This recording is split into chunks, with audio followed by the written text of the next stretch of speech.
बड़ी खबरों की तस्वीर। पीएम मोदी ने चुनाव से ठीक पहले इंटरव्यू में विपक्ष पर करारा वार किया।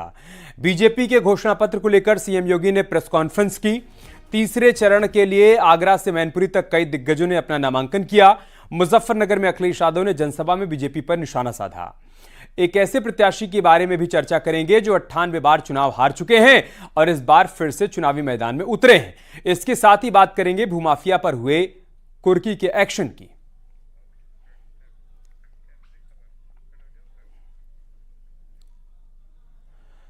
लोकसभा चुनाव से पहले फिरोजाबाद पुलिस ने अपराधियों के खिलाफ ताबड़तोड़ कार्रवाई की है। थाना उत्तर पुलिस टीम ने गैंगस्टर एक्ट के तहत हिस्ट्री शीटर 3 सगे भाइयों की 4 करोड़ 41 लाख से ज्यादा की संपत्ति, चल और अचल संपत्ति को कुर्क किया। इस कार्रवाई से आरोपियों में हंगामा मच गया। आरोप है कि इन्होंने गैंग बनाकर संपत्ति अर्जित की थी। इसके खिलाफ जिले के कई थानों में मामले भी दर्ज हैं। एसपी सिटी ने बताया कि तीनों भाई शातिर और हिस्ट्री शीटर अपराधी हैं। इनकी चल अचल संपत्ति को कुर्क कर लिया गया। जो संपत्ति कुर्क की गई है उनमें 16 प्लॉट, मकान और कई गाड़ियां शामिल हैं। जिलाधिकारी महोदय के आदेश का क्रियान्वयन आज मजिस्ट्रेट एवं सीओ सिटी के द्वारा आज कराया जा रहा है और ये हमारे यहाँ के एक शातिर अपराधी है। इसके विरुद्ध करीब 1 दर्जन से अधिक मुकदमे पूर्व से पंजीकृत हैं तथा इसके भाइयों के विरुद्ध भी मुकदमे पंजीकृत हैं और हिस्ट्री शीटर अपराधी भी है। फिरोजाबाद पुलिस लगातार इस तरह के जो भी अपराधी हैं उनके विरुद्ध प्रभावी ढंग से कार्रवाई करती रहेगी। बुलंदशहर में भूमाफिया सुधीर गोयल की 5 करोड़ 13 लाख की संपत्ति कुर्क की गई। पुलिस और मजिस्ट्रेट की मौजूदगी में 2 प्लॉट, 1 कोठी और 12 बन रहे फ्लैट को कुर्क किया गया। यह कार्रवाई डीएम के आदेश पर गुंडा एक्ट के तहत की गई। बता दें कि लैंड माफिया सुधीर गोयल पर मकान और प्लॉट के नाम पर लोगों से 100 करोड़ के फ्रॉड का आरोप है। मामले की जांच ईडी कर रही है। अभी सुधीर गोयल परिवार और गुर्गों के साथ जेल में बंद है।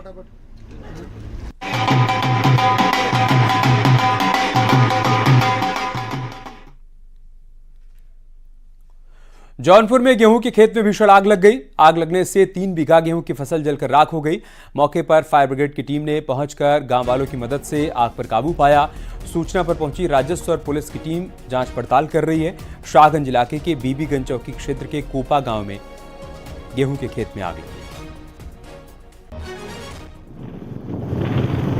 कंट्रोल ना हुई ना। लोकसभा चुनाव को लेकर चुनाव आयोग एक्शन मोड में है। चुनाव में धन बल के इस्तेमाल पर रोक लगाने के लिए चुनाव आयोग की कार्रवाई लगातार जारी है। लोकसभा चुनाव के 75 साल के इतिहास में सबसे अधिक अवैध पैसे जब्त किए गए। हर दिन तकरीबन 100 करोड़ रुपए जब्त किए जा रहे हैं। अब तक करीब 4650 करोड़ रुपए की संपत्ति जब्त की गई है, जिसमें सबसे ज्यादा 2068 करोड़ रुपए की ड्रग्स जब्त की गई है। 489 करोड़ की शराब, 395 करोड़ कैश, 1142 करोड़ रुपए की मुफ्त में दी जाने वाली सामग्री जब्त की गई।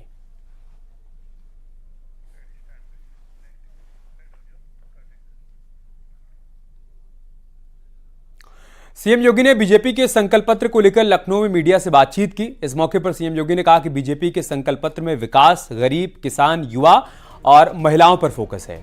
मुख्यमंत्री योगी ने कहा कि बीजेपी सिर्फ राजनीतिक दल नहीं बल्कि भारत के विजन को मिशन मानकर उसे प्रभावी ढंग से लागू करने की आकांक्षा का प्रतीक है।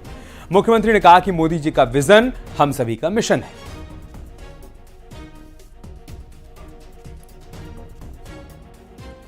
इस पूरे चुनाव को जब हम देख रहे हैं तो जो देश का एम्बिशन है वह मोदी जी का मिशन है और जो मोदी जी का मिशन है, विजन है, वह हम सबका मिशन है। यह हर भारतवासी आज इसको इस रूप में लेकर के चल रहा है। संकल्प पत्र यह मोदी की गारंटी पर इस देश को विश्वास है। गांव, गरीब, किसान, नौजवान, महिलाओं को फोकस करते हुए जिस प्रभावी ढंग से योजनाओं को जमीनी धरातल पर उतारने का कार्य हुआ है वह मोदी की गारंटी उसका आधार है और मोदी जी की इस गारंटी को आधार बना करके आगामी 5 वर्ष के लिए हमारा विजन डॉक्यूमेंट क्या होगा, इस संकल्प पत्र में एक एक सेक्टर को चिन्हित करके उसका उल्लेख भी किया गया है। बरेली में यूपी के डिप्टी सीएम केशव प्रसाद मौर्य ने लोकसभा चुनाव में बीजेपी की बड़ी जीत का दावा किया। केशव प्रसाद मौर्य ने कहा कि एनडीए यूपी में सभी 80 सीटें जीतेगा, देश में एनडीए 400 पार जाएगा। बरेली पहुंचे थे चुनाव प्रचार करने के लिए और इसी दौरान एक बार फिर से बीजेपी के नारे को दोहराया केशव प्रसाद मौर्य ने। उन्होंने कहा कि देश भर में एनडीए इस बार 400 पार जाएगा और उत्तर प्रदेश की सभी 80 सीटों पर एनडीए प्रत्याशियों की जीत होगी। 2024 के लोकसभा चुनाव में मोदी जी के नाम की आंधी नहीं सुनामी चल रही है। आंवला लोकसभा, बरेली लोकसभा, पीलीभीत लोकसभा, बदायूं लोकसभा सहित उत्तर प्रदेश की सभी 80 लोकसभा सीटें भारतीय जनता पार्टी और हमारे गठबंधन के साथी जीत रहे हैं। देश में 370 से अधिक कमल खिल रहे हैं और 400 से अधिक हमारे एनडीए के साथी जीत करके आ रहे हैं।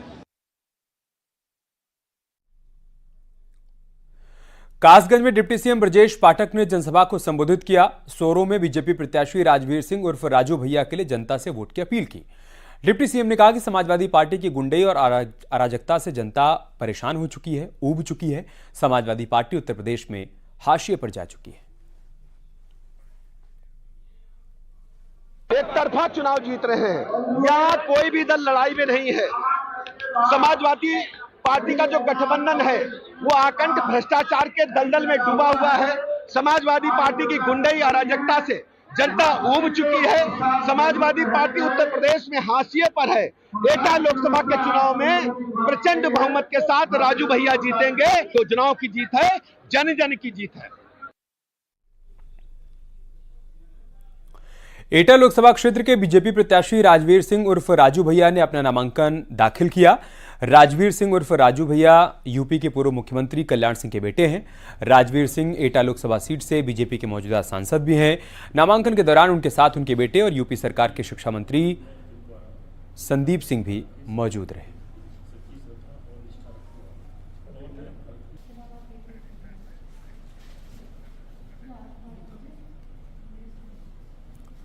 मेरठ से बीजेपी प्रत्याशी अरुण गोविल ने संविधान में संशोधन को लेकर बयान दिया। उन्होंने कहा कि परिस्थितियों के साथ संविधान में संशोधन होते आए हैं। संविधान में संशोधन प्रगति की निशानी है, इसमें कोई खराबी नहीं है। संविधान में एक शख्स की मर्जी से कोई संशोधन नहीं होता है, बल्कि सर्वसम्मति से होता है। जब हमारा देश का बना था उसमें धीरे धीरे परिस्थितियों के अनुसार, काल के अनुसार चेंजेस हुए हैं धीरे धीरे, है ना। तो वो चेंज करना जो है वो प्रगति की निशानी होती है, उसमें कोई खराब बात नहीं होती, क्योंकि परिस्थितियां उस वक्त की कुछ और थी, आज की परिस्थितियां कुछ और है। अगर उसके हिसाब से अगर कुछ चेंज उसमें करना है तो, और संविधान को एक व्यक्ति की मर्जी से तो होता नहीं है चेंज, है ना। सबकी सर्वसम्मति होती तब चेंज होता है। अगर ऐसा कुछ होगा तो आपने कहा कि 400 पार चाहिए, तो कुछ ऐसा बड़ा करने की सरकार की मुझे मंशा ये फील होता है, क्योंकि मोदी जी ऐसे ही कोई बात नहीं कहते, उसके पीछे कुछ ना कुछ अर्थ उनका जरूर। इधर बरेली लोकसभा सीट से बीजेपी के उम्मीदवार छत्रपाल गंगवार ने अपना नामांकन दाखिल किया। इस मौके पर बीजेपी उम्मीदवार ने छत्रपाल गंगवार ने कहा कि कोई नहीं है टक्कर में, क्यों पड़े हो चक्कर में। अब की बार 400 पार में बरेली भी शामिल है।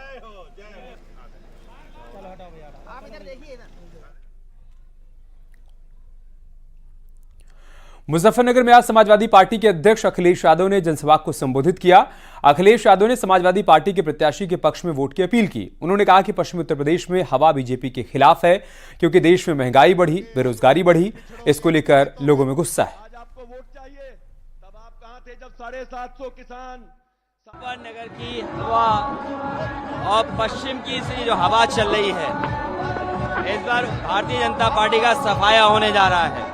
किसान और नौजवान और हर वर्ग के लोग इस बार समाजवादी पार्टी और इंडिया गठबंधन के साथ खड़े दिखाई दे रहे हैं। 10 साल में किसान ने आत्महत्या की है, गरीब बना है देश, बेरोजगारी बढ़ी है, नौकरियां छीनी गई हैं, आरक्षण खत्म हुआ है, बिजली से लेकर के आम चीजें महंगी की गई हैं।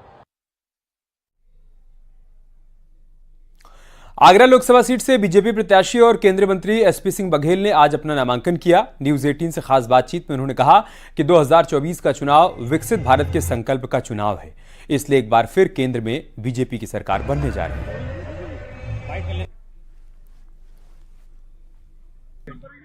जो फौजें हैं शांति काल में पसीना बहा लेती हैं, उन्हें युद्ध में खून बहाने की जरूरत नहीं होती है। मैं, मेरे विधायक, हमारे पूरा संगठन 5 साल जनता के संपर्क में रहे, सेवा ही संगठन के तर्ज पर काम करते रहे। लगभग अपने घोषणा पत्र की सभी बातें मोदी जी ने संपन्न की हैं। 14 का घोषणा पत्र 19 तक, 19 के बाद 24 तक, और 24 का जो संकल्प पत्र आया है वो बहुत शानदार है। वो विकसित भारत का, सुपर पावर का, नंबर 3 इकोनॉमी का और विश्व गुरु की आधारशिला रखने वाला संकल्प पत्र। सर, कांग्रेस के संकल्प। बीजेपी के प्रदेश उपाध्यक्ष और विधायक पंकज अयोध्या पहुंचे। चुनाव को लेकर उन्होंने कहा कि विपक्ष के पास कोई नेता नहीं है, उनके यहां कोई नेतृत्व भी नहीं है। जनता प्रधानमंत्री मोदी पर विश्वास करती है। प्रधानमंत्री मोदी ने 140 करोड़ की जनता को अपना परिवार माना है। पंकज सिंह ने कहा कि लोगों की भावनाओं के साथ खेलना समाजवादी पार्टी और कांग्रेस का स्वभाव रहा है। भारत की जनता के सामने रखना है, ये सिर्फ ये करना, लोगों की भावनाओं के साथ खेलना, ये समाजवादी पार्टी और कांग्रेस की हमेशा से यही ये इनका स्वभाव रहा है। और जहाँ तक रही बात जो इनके दलों के साथ, जो युवाओं की बात, तो हर चुनाव में इनके यहाँ सब नेता नेतृत्व इनका बदलता रहता है। लेकिन आप जनता जानती है कि नरेंद्र मोदी जी पर पूरा भरोसा करती है और जानती है कि संविधान के प्रति कितने वो सम्मान वह करते हैं, और उसी के दायरे में काम करते हुए अपने देश को आगे ले जाने का संकल्प प्रधानमंत्री जी ने कई बार स्पष्ट किया है।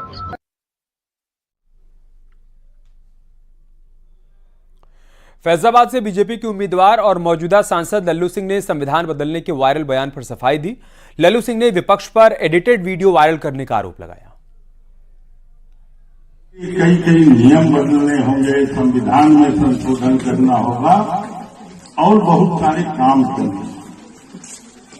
सरकार तो 272 पर भी बन जाता है, लेकिन 272 की सरकार संविधान में संशोधन नहीं कर सकती। उसके लिए 2/3 बहुमत से अधिक सीट या नया संविधान। खबर बरेली से है, जहां पर आंवला लोकसभा से बीएसपी प्रत्याशी आबिद अली ने रिटर्निंग ऑफिसर का उनको नोटिस मिला है। बीएसपी प्रत्याशी पर मौजूदा सांसद को अपशब्द कहने का आरोप लगा है। बीएसपी प्रत्याशी का वीडियो तेजी से वायरल हुआ था। अब रिटर्निंग ऑफिसर का नोटिस मिला है, लिहाजा अब आबिद अली को 48 घंटे के भीतर जवाब देना है।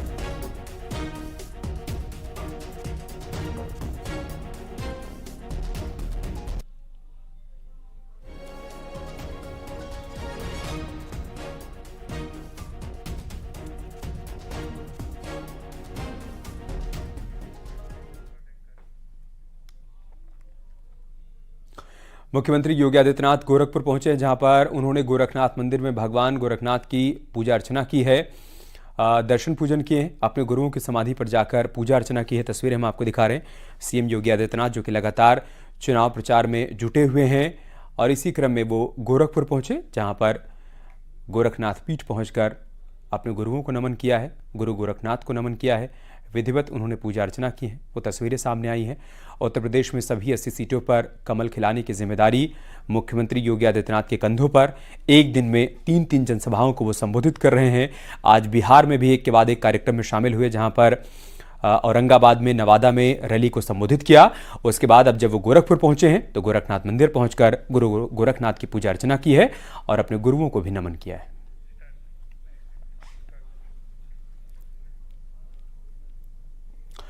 केंद्रीय सूचना प्रसारण और खेल मंत्री अनुराग ठाकुर दार्जिलिंग सांसद राजू बिस्टा के साथ दार्जिलिंग के गोरुबथान में चुनाव प्रचार करने के लिए पहुंचे। इस दौरान रास्ते में युवाओं को क्रिकेट खेलता हुआ देखकर अनुराग ठाकुर उतरे और खिलाड़ियों से मुलाकात करने चले गए। इसी बीच खेल खेल में राजू बिस्टा की बॉलिंग पर अनुराग ठाकुर ने जबरदस्त क्रिकेटिंग शॉट खेले।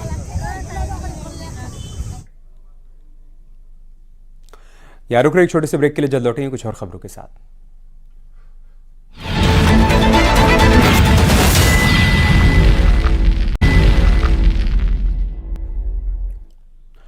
खबर आगरा से, जहां पर हसनूराम अंबेडकरी ने आज फतेहपुर सीकरी सीट से निर्दलीय प्रत्याशी के रूप में अपना नामांकन किया। हसनूराम अंबेडकरी को लेकर खास बात यह है कि अब तक वो 98 चुनाव हार चुके हैं। आज हसनूराम अंबेडकरी फतेहपुर सीकरी सीट से एक बार फिर से नामांकन दाखिल करने के लिए पहुंचे। हसनूराम अंबेडकरी कल आगरा से भी अपना नामांकन दाखिल करेंगे। नामांकन करा है। आज मैंने 19 फतेहपुर सीकरी संसदीय क्षेत्र से नॉमिनेशन किया है, जो मेरा 99वां नॉमिनेशन है। आखिर 99 चुनाव आप हार चुके हैं और अब आप 98 और आप 99वां नॉमिनेशन कर रहे हैं, 100वां नॉमिनेशन की भी बात कर रहे हैं, तो आखिर क्यों ऐसा? आखिर कैसे, ये मेरी मर्जी है, मैं चुनाव हारने का ही उद्देश्य रखता हूँ। मतलब हारने के लिए ही चुनाव लड़ रहे हैं? जी, हारने के लिए। तो हारने के लिए ऐसा क्या सोचा आपने कि मुझे चुनाव हारने? ये मेरी सोच है भाई, व्यक्तिगत है, मैं आपको कैसे बता दूं। ऐसा क्यों आया मन में कि हारूं? तो आगरा में एक शख्स महज इसलिए चुनाव लड़ रहा है क्योंकि उसकी बाइक चोरी हो गई थी और पुलिस ने कोई सुनवाई नहीं की। कल्लन ने फतेहपुर सीकरी लोकसभा क्षेत्र से नामांकन पत्र खरीदा। कल्लन मिट्टी के बर्तन बनाने का काम कर रहे हैं। करीब 8 महीने पहले उनकी बाइक चोरी हो गई थी। उन्होंने मलपुरा थाने में इसकी शिकायत भी दर्ज कराई, लेकिन कहीं पर कोई सुनवाई हुई नहीं और अब वो सांसद बनकर अपनी बाइक की खोजबीन कराना चाहते हैं।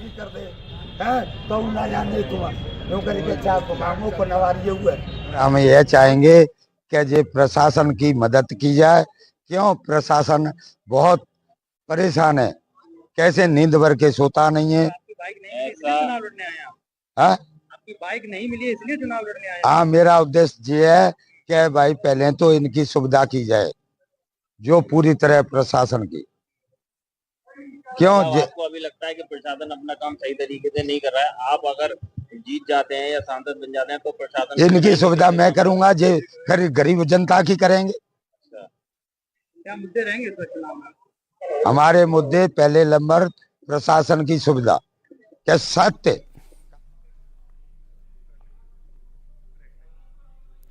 यार रुक रहे हैं छोटे से ब्रेक के लिए, जल्द लौटेंगे कुछ और खबरों के साथ।